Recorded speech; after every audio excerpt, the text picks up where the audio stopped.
People still talking about the Pickens and Porter situation from yesterday, which I found interesting, and George Pickens talked today about it. And most of the guys up there said this is what to expect from him. He's had that history at Georgia.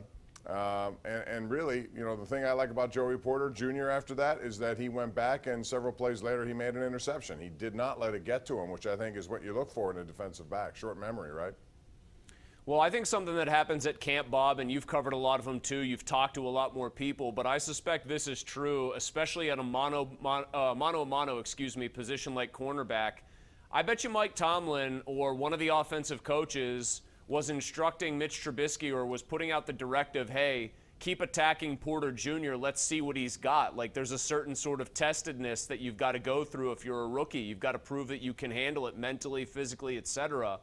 And they went right back at him, and Porter picked off a pass. So maybe Mitch Trubisky, it was good that he threw a kind of a lame duck there. But I like the Porter end of it more, and here's why. The fact that he picked off a pass.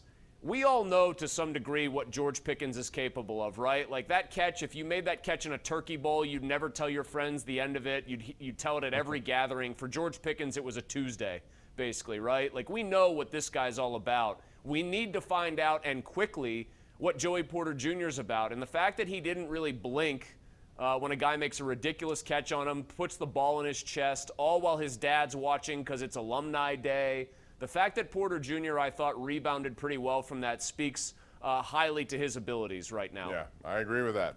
Speaking of passing tests, I thought Anthony McFarland did today. You know, you forgot about him. He was on mostly the practice squad last year. But I got to tell you, when he was going one-on-one against linebackers, he burned them all. Quan Johnson twice, Tanner Muse and others.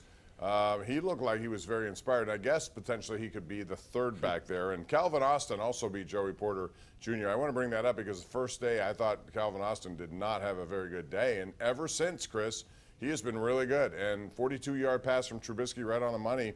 And again, Porter was victimized there. But that kid Austin, he can fly.